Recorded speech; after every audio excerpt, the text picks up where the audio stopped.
Hello everyone, welcome back to my channel Vayan learning classes. Guys, Vayan learning classes में आप सभी का हार्दिक स्वागत है। गाइज, आज हम करने वाले हैं क्लास 12 की poem number 2 an elementary school classroom in a slum, जिसके जो पोएट है वो है स्टेफन स्पेंडर। गाइज, इससे पहले जो पोएम नंबर 1 है वो है माय मदर एट 66 और जिसके पोएट हैं कमला दास। गाइज, उस वाली पोएम और इस वाली पोएम में थोड़ा बहुत गैप हो चुका है, थोड़ा बहुत क्या बहुत ज़्यादा गैप हो चुका है, लेकिन कोई बात नहीं, हम इसको फिर से कंटिन्यू करेंगे। इसकी और सारी पोएम्स, टोटल 6 पोएम्स है इस बुक की क्लास 12 की, तो हम वो 6 पोएम्स ख़त्म करेंगे। उसके बाद हम स्टोरीज़ पे जाएंगे, दोनों बुक की स्टोरीज़ पे जाएंगे। लेकिन उससे पहले हम ये सारी पोएट्स जितने भी पोएम्स हैं सारे पोएम्स को फिनिश करते हैं, क्योंकि मैंने सिर्फ एक पोएम बनाई थी एंड मुझे नहीं पता था उस पोएम पे इतने ज़्यादा कमेंट्स आएंगे कि सेकंड पोएम भी बनाओ एंड पूरा ये मतलब सेशन ख़त्म करने की बात कर रहे हैं बच्चे। तो थैंक यू सो मच इसके लिए। तो गाइज़, ज़्यादा टाइम ना वेस्ट करते हुए हम स्टार्ट करते हैं an elementary school classroom in a slum. और गाइज़, अगर आपने पोएम नंबर 1 नहीं देखी है तो उसकी सारी लिंक्स जो हैं, यानी कि पोएम की एक्सप्लेनेशन, पोएम के पैराग्राफ्स के क्वेश्चन आंसर और साथ में पोएम्स के इंपॉर्टेंट क्वेश्चन आंसर, उन सब का लिंक्स जो है वो मैं डिस्क्रिप्शन बॉक्स में डाल दूँगी, क्योंकि हो सकता है आपको वो मेरे चैनल पर ढूंढने में थोड़ी सी मुश्किल हो, क्योंकि चैनल पर बहुत ज़्यादा वीडियोज़ हो चुके हैं और वो मैंने स्टार्टिंग में डाली थी वीडियो, तो शायद 6-7 नंबर पर वो वीडियो होगी डाउन से, सो ढूंढने में प्रॉब्लम हो सकती है। तो कोई बात नहीं, मैं आपके लिए डिस्क्रिप्शन बॉक्स में डाल दूंगी। तो ज़्यादा बकवास ना करते हुए वीडियो को शुरू करते हैं। सो गाइज़, हमारा जो फर्स्ट पैराग्राफ है हम उस पर चलते हैं। गाइज, स्टैंजा नंबर 1 है, far far from gusty waves these childrens faces like rootless weeds, the hair torn around their pallor, the tall girl with her wit down head, the paper seeming boy with rat's eyes, the stunned unlucky hair of twisted bones, reciting a father's grand diseases, his lesson from his desk, at back of the dim classes, one unnoted sweet and young, his eyes live in a dream, one of quail's game in tree room other than this। Guys, ये जो मतलब stanza होता है ना, सबसे पहली बात ये कि स्टैंजा सिर्फ 7-8 लाइन्स का होता है, मतलब इससे भी छोटा हो सकता है, लेकिन स्टैंजा जो है वो बहुत बहुत ज़्यादा मतलब छोटा होता है, लेकिन उसके अंदर की जो बातें होती है ना, उसका जो एक्सप्लेनेशन होता है वो बहुत बड़ा होता है, जो कि डिफ़िकल्ट हो जाता है इतनी सी चीज़ में समझना। मतलब अगर स्टूडेंट्स क्या होगा, आपके सामने अगर ये स्टैंजा अगर दे दिया जाएगा तो कुछ नहीं होगा, आप कंफ्यूज हो जाएंगे, इतने से स्टैंजा का एक्सप्लेनेशन बहुत बड़ा होता है। लेकिन हम क्या करते हैं, मतलब पेपर में जब हमें स्टैंजा आता है और स्टैंजा से रिलेटेड क्वेश्चन आंसर आता है तो हम इसमें से ढूंढना फाइंड आउट करना शुरू कर देते हैं, लेकिन हमें इसका आंसर जो है वो इसमें से नहीं मिलेगा। क्यों? क्योंकि जो इसका एक्सप्लेनेशन है वो बहुत बड़ा है। तो इसीलिए आपको मैं ये एक्सप्लेन कर रही हूँ, ताकि जब भी ये स्टैंजा आपके एग्जाम में आए और इसमें से आपको क्वेश्चन आंसर फाइंड करना हो, तो आपको अगर स्टैंजा का मीनिंग ही नहीं पता होगा तो आप क्वेश्चन आंसर कैसे फाइंड आउट करेंगे। तो इसीलिए हम पहले से स्टैंजा की मीनिंग जान लेते हैं, इसका एक्सप्लेनेशन जान लेते हैं, देन हम बता पाएंगे कि ये स्टैंजा के क्वेश्चन आंसर्स का आंसर बता पाएंगे, सो चलिए हम इसके एक्सप्लेनेशन पे चलते हैं। नाउ गाइज, आप खुद देख सकते हैं वो कितना सिर्फ 6-7-8 लाइन्स का था, और ये आप देख सकते हैं कितना बड़ा इसका एक्सप्लेनेशन है। और ये explanation as well as English में भी गिवन है, एज वेल एज हिंदी में भी गिवन है। देखो, आप अगर देख सकते हो तो आप खुद भी इसको रीड आउट कर सकते हो, और मैं भी आपको इसका रीड आउट करवा देती हूँ कि ये मतलब एग्जैक्टली है क्या इसका मीनिंग। ठीक है, so the poet sees children sitting in the classroom of a school in a slum. So जो पोएट है, कवि जो है, वो एक गंदी बस्ती के स्कूल की एक कक्षा में बैठे हुए बच्चों को देखता है।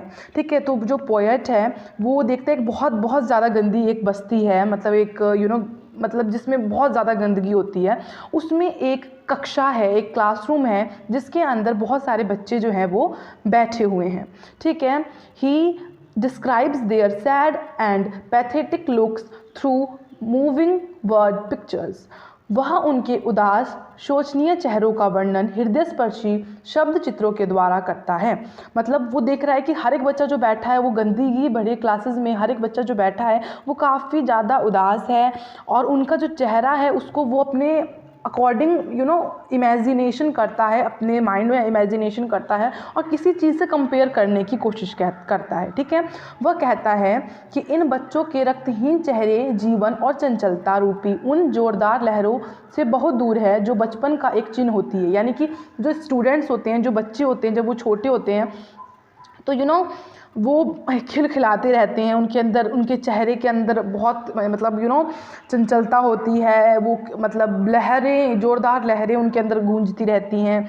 और लेकिन ये जो बच्चे बैठे हुए थे उनमें ऐसा कुछ नहीं उनको दिख रहा था, ठीक है। उनके उबड़ खाबड़ बाल उनके सफ़ेद पीले चेहरों के गिर्द बिना जड़ वाले घास पात की भांति लटक रहे थे। अब उन्होंने कंपेयरिंग करना शुरू कर दिया। वो क्या कह रहे हैं कि जो बच्चे हैं उनके उबड़ खाबड़ बाल हैं, सफ़ेद पीले चेहरे हैं, यानी कि मतलब अच्छे ना उनके हेयर्स हैं, ना उनके मतलब फेसेस भी हैं वो अच्छे नहीं हैं, घास पात की तरह उनके लटक रहे हैं बाल, लग ही नहीं रहा कि वो हेयर हैं। वहाँ एक लंबी लड़की है जिसका सिर नीचे को झुका हुआ है, ठीक है। वहाँ पे एक लड़की बैठी हुई है जिसका सिर नीचे को झुका हुआ है और मानो यह उसे बहुत भारी लग रहा हो। मान लो कि उसका जो सिर है वो उसको इतना भारी लग रहा है कि वो नीचे की ओर झुक चुकी है, बिल्कुल ही वो नीचे हो चुकी है, मतलब उसको अपना सिर का ही भार संभाला नहीं जा रहा है। पीला दिखने वाला एक लड़का जो दीवार के साथ बैठा हुआ है इतना पतला और कमज़ोर है कि वह मात्र दीवारी कागज़ के जैसा ही लग रहा है। मतलब वहाँ पे एक लड़का बैठा हुआ है, वो इतना पतला है, इतना कमज़ोर है और दीवार के साथ ऐसे चिपक के बैठा है जैसे वो दीवार पे एक कागज़ नहीं लगी होती है, चिपकी होती है, जैसे आप क्लासरूम्स में देखते हैं जो चार्ट्स लगी होती हैं हमारे क्लासरूम्स में, तो वो बिल्कुल वैसा ही कागज़ की तरह वो चिपका हुआ है, ऐसा लग रहा है उसको देखकर। उसकी छोटी छोटी चमक रहित आँखें एक चूहे की आँखों जैसी लग रही है, ठीक है। उसकी जो छोटी छोटी आँखें हैं ऐसा लग रहा है कि एक चूहे की आँखें हैं, चूहों की आँखें जैसे चमकीली आँखें हैं इसके अतिरिक्त वहाँ एक अन्य है जो पूरा ठीक तरह से विकसित नहीं हुआ लगता है, और भी वहाँ पे हैं जो ऐसे लग रहे हैं उनके अंदर ग्रो अप ही नहीं हुआ है उनके शरीर के अंदर। ऐसा प्रतीत होता है कि उसने एक ऐसे पिता से टेढ़ी मेढ़ी हड्डियाँ विरासत में प्राप्त की है जिसके शरीर पर किसी रोग की वजह प्रतीत होता है, ठीक है। मतलब वही बोला है कि मतलब उसको टेढ़ी मेढ़ी हड्डियां हैं और जिससे गांठें बन जाती, मतलब उसको ऐसा लग रहा है कि मतलब उसके शरीर में उसको मतलब बोलते हैं ना एक फैमिली की तरफ से मिला होता है कि हम अपने पेरेंट्स जैसे मिलते जुलते से लगते रहते हैं, तो ऐसे लग रहा है कि उसको ऐसा लग रहा है कि विरासत में उसको मिला हुआ है टेढ़ी मेढ़ी हड्डियाँ और गांठें बनी आई हुई हैं उसके पूरे शरीर के ऊपर। सो वो मतलब ऐसा लगता है कि उसके पापा की देन उसको मिली हुई है। वह अपने डेस्क पर बैठा हुआ है और अपने पाठ को दोहरा रहा है। वो अपने जो टेबल है, अपना डेस्क है, वहाँ बैठा हुआ है और अपना जो भी उसके सामने बुक खुली है उसको रीड आउट कर रहा है। कक्षा के पीछे की तरफ एक छोटा सा प्यारा बच्चा बैठा हुआ है। कक्षा में धुंधले प्रकाश की वजह से वह नज़र में नहीं आया है। क्या बोला है कि कक्षा की सबसे लास्ट की तरफ एक छोटा सा बच्चा बैठा है, लेकिन कक्षा में इतना मतलब धुंधला प्रकाश है कि वो अच्छे से नज़र भी नहीं आ रहा है। उसकी आंखें स्वप्नमय है, वह स्वप्न ले रहा है कि गिलहरियाँ किस तरह अपने पेड़ वाले कमरे में खेल खेलती हैं। छोटा लड़का भी अपने लिए इस तरह के कमरे की कल्पना करता है जो कि उस कमरे से बिल्कुल भिन्न होगा जहां वह इस समय बैठा हुआ है। मतलब एक लड़का है जो बिल्कुल मतलब जो गिलहरियां हैं, जो स्क्वायर्स होती हैं, उनको उसके तरफ देख रहा है और वो जो मतलब पेड़ों में अपने कमरे बनाते हैं स्क्वायर्स, तो वो उनको देख रहा है कि वो कैसे खेलती हैं लेकिन और कैसे उनके कमरे हैं, लेकिन वैसे कमरे उसके कभी हो नहीं सकते। फ़िलहाल वो एक स्लम में है, एक बस्ती में बैठे हुए हैं, जिसकी मतलब बिल्कुल एक्सप्लेनेशन दी गई है। The poet sees children sitting in the classroom of a school in a slum. He described their sad and pathetic looks through moving words picture. He says that the bloodless faces of these children are far from the gusty waves of life and activity that are mark of childhood. Their untidy hair hanging around the white pale faces look rootless weeds. There is a tall girl with her head wicked down. A pale looking boy sitting against the wall is so thin and weak that he seems no more than wallpaper. His small littlest eyes look like those of a rat. Then there is another one who seems to have a stunned growth. It seems that he has inherited twisted bones from a father whose body had become granule because of disease. He is sitting at his desk and reciting his lesson. At the back of the class there is a little sweet child. He has remained unnoticed because of the dim light in the classroom. He has dreamy eyes. He is dreaming how squirrels play their games in their tree room. The little boy too dreams of such a room for himself that would be quite different from the one where he is sitting now. सो पूरा का पूरा English में और हिंदी में बस यही explain किया गया है, कंपैरिजन किया गया है और बच्चा क्या सोच रहा है स्क्वायर के बारे में कि स्क्वायर खेल रही है, लेकिन जिस तरीके से स्क्वायर का कमरा है और जिस तरीके से जहां वो बैठे हैं वो टोटली कल्पना जो है वो डिफरेंट है। इसी के साथ स्टैंजा नंबर 1 ख़त्म होता है। अब हम चलते हैं स्टैंजा नंबर 2 की तरफ। सो जो स्टैंजा नंबर 2 है, on sour cream walls donations Shakespeare head cloudless at dawn civilized dome riding all cities belled flowery Tyrol's valley open-handed map avoiding the world its world and yet for these children these windows not this map their world where all their futures painted with a fog, a narrow street sealed in with a lead sky, far far from river caps and star of words। अब देखने में तो ये भी paragraph बहुत छोटा है, but अगर हम इसके एक्सप्लेनेशन की तरफ जाएं तो ये भी स्टैंजा 1 के एक्सप्लेनेशन की तरफ बहुत बड़ी होगी। तो इसका भी एक्सप्लेनेशन जानना ज़रूरी है क्योंकि एग्जाम में ये भी पैराग्राफ आ सकता है और इससे रिलेटेड भी क्वेश्चन आंसर पूछे जा सकते हैं। तो चलो चलते हैं इसके एक्सप्लेनेशन पे।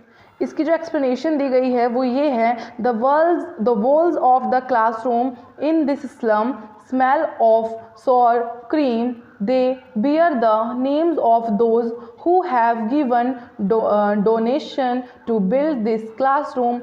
On these walls there are pictures of Shakespeare bust, of a cloudless dawn, of a huge cathedral dome that is a symbol of civilization in all cities, and of the Austrian Tyrol Valley with its bell-shaped flower.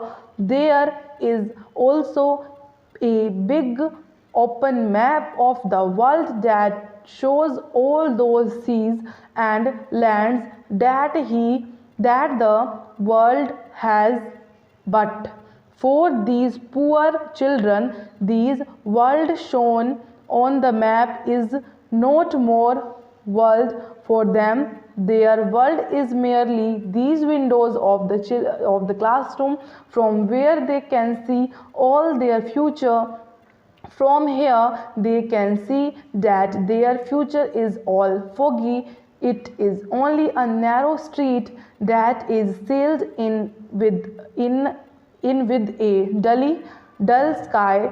It is a world that is far from the open world of rivers and caps. It is a world that is far from the stars of world shown to them by the politicians।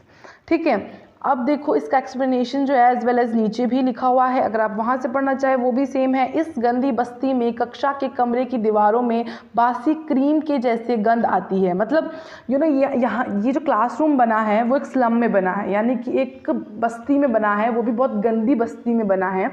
सो वहाँ पे obvious सी बात है, जब बस्ती गंदी होगी तो वहाँ का जो स्मेल तो होगा वो तो अच्छा नहीं होगा। गंदी बस्ती मतलब गंदगी होगी वहाँ पे।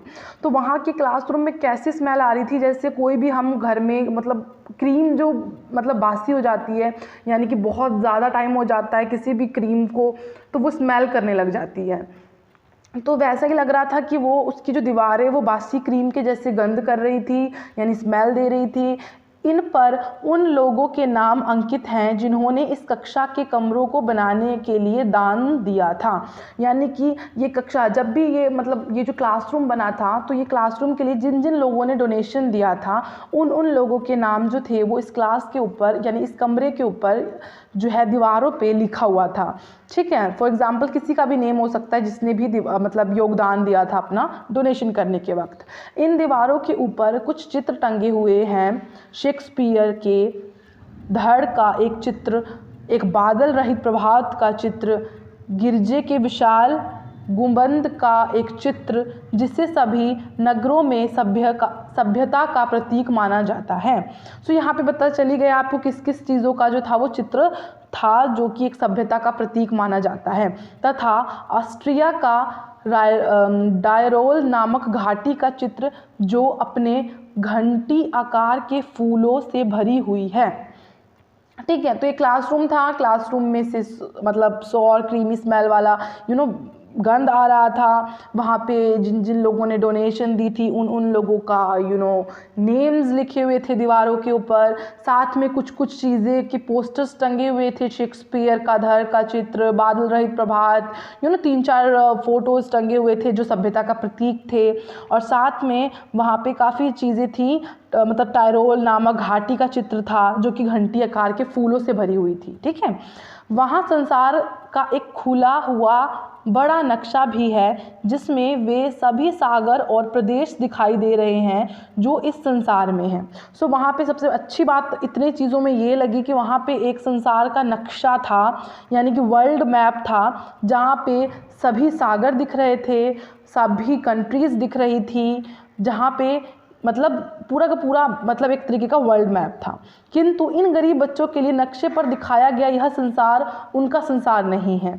क्यों नहीं है? क्योंकि वो कभी उस स्लम से बाहर ही नहीं निकले, वो कहीं ना कहीं उस स्लम के अंदर ही हैं, उसी स्लम को ही अपनी ज़िंदगी मान बैठे हैं। ठीक है, उनके लिए उनका संसार मात्र कक्षा की ये खिड़कियां हैं जहां से उन्हें उनका सब भविष्य दिखाई दे सकता है। ठीक है, मतलब वही है कि मतलब वो क्लासरूम में बैठे हैं, क्लासरूम में कितना ही देख सकता है इंसान, एक अपना दीवार देख सकता है, दीवार मतलब डेस्क देख सकता है और वॉल्स देख सकता है। और अगर क्लासरूम में खिड़कियां हैं, विंडोज़ हैं, तो वो विंडो में देख सकता है और विंडो के बाहर वो जितना चीज़ दिखाई दे रही है सिर्फ वो उतनी ही चीज़ें देख सकता है, उससे ज़्यादा वो विंडो से नहीं देख सकता। तो उनके लिए उनका भविष्य क्या है? जो उनको खिड़कियों से बाहर दिख रहा है बस वही उनका भविष्य है, वही उनका संसार है। यहाँ से वे देख सकते हैं कि उनका भविष्य कोहरे से भरा हुआ है और सब धुंधला है, क्योंकि वहाँ से मतलब स्लम है, गंदगी है, चारों तरफ कुछ अच्छी चीज़ है ही नहीं। तो उनके लिए पूरा जो भविष्य है वो एक कोहरा है और धुंधला है उनका। ठीक है, यह केवल एक तंग सी गली है। तंग गली का मतलब होता है कि छोटी सी गली है जिसमें से निकलना भी बहुत मुश्किल सा होता है, मतलब 3-4 लोग इकट्ठे निकल नहीं सकते एक साथ में, या गाड़ियाँ पास नहीं हो सकती। छोटी सी गली है, बिल्कुल कंजस्टेड गली है। ठीक है, जो एक उदास धूसर आकाश से घिरी हुई है। यह एक ऐसा संसार है जो नदियों और अंतरीपों के खुले संसार से बहुत दूर है, यानी कि ना वहाँ सागर है, ना नदी है, कुछ भी नहीं है जो कि मैप में दिखाया गया है उसके जैसा तो कुछ भी नहीं है। बस है तो क्या, वो गंदी गलियाँ और कंजस्टेड गलियाँ जहाँ से मतलब बच्चों का सिर्फ और सिर्फ कोहरा भरा संसार है। यह एक ऐसा संसार है जो शब्दों के उन सितारों से बहुत दूर है जो सभी राजनीतिज्ञों के द्वारा उन्हें दिखाए जाते हैं। जैसे पॉलिटिशियंस हमें सपने दिखाती हैं कि ये होगा वो होगा, वैसे उनको ऐसा लगता मतलब उन सब चीज़ों से वो बहुत दूर है। यह एक ऐसा संसार है उनके लिए कि मतलब वो संसार है ही नहीं जो उनको मतलब वो हमारे लिए है या और लोगों के लिए है। अच्छा भविष्य, अच्छा घर, अच्छा द्वार कुछ नहीं है उनके लिए। उनके लिए है तो क्या, एक छोटी सी गली जिससे वो गंदगी में रह रहे हैं, गंदगी में जी रहे हैं, और वो हर वो चीज़ से दूर हैं जो कि रियलिटी में हो रहा है, जो कि उस मैप में दिखाया जा रहा है, वर्ल्ड मैप में। वैसा नाम का कोई संसार उनके लिए नहीं है। तो इसी के साथ स्टैंजा नंबर 2 भी ख़त्म होता है। हमने इस वाली वीडियो में कवर अप किया है पोएम नंबर 2 का स्टैंजा नंबर 1 और स्टैंजा नंबर 2। अब 2 और स्टैंजा बचते हैं जो कि हम नेक्स्ट वीडियो में कवर अप करेंगे। फिलहाल अभी मुझे लगता है कि ये 2 स्टैंजा आपको अच्छे से समझ आ गए होंगे। अगर आपको इन दोनों स्टैंजा में कोई भी प्रॉब्लम है तो आप मुझे कमेंट करके बता सकते हैं। नेक्स्ट वीडियो जो है वो स्टैंजा नंबर 3 और स्टैंजा नंबर 4 पे बनेगी, ताकि आपको स्टैंजा नंबर 3 और स्टैंजा नंबर 4 कंप्लीट से अच्छे से हो जाए। ठीक है, सो इसी के साथ poem number 2 an elementary school classroom in a slum, जो कि लिखा है पोएट स्टेफन स्पेंडर ने, उनके हमने 2 स्टेंजाज पढ़ लिए हैं। अच्छे से हमें पता चल गया है क्या था स्टेंजा में, क्या थी पूरी पोएम में। अब मिलते हैं नेक्स्ट वीडियो में जो सेम इसी पोएम की होगी, लेकिन होगी स्टेंजा नंबर 3 और स्टेंजा नंबर 4। अगर आपको मेरी वीडियो अच्छी लगी है तो वीडियो को लाइक करना है, शेयर करना है, कमेंट करना है, अपनी क्वायरीज पूछनी है। साथ में वीडियो अच्छी लगी तो अच्छे अच्छे कमेंट करने हैं। और also follow me on my Instagram की आईडी जो है वो मैं डिस्क्रिप्शन बॉक्स में डाल दूंगी। आप वहाँ से भी क्लिक करके मेरे इंस्टाग्राम पे जाके मुझे वहाँ भी फॉलो कर सकते हैं, वहाँ भी डीएम कर सकते हैं। सो आई होप आपको मेरी वीडियो अच्छी लगी होगी। और साथ में अगर आपने मेरी पुरानी वीडियोस नहीं देखी है तो काइंडली मेरे चैनल पे विजिट करें और सारी वीडियोस को देखें, जो जो पसंद आए उन सबको यूज़ करें। और आप सबके लिए मैं यहाँ पे अवेलेबल हूँ, तो प्लीज़ जो जो क्वायरीज हैं वो कमेंट में ज़रूर बताएं। Thank you so much. जय हिंद, वंदे मातरम।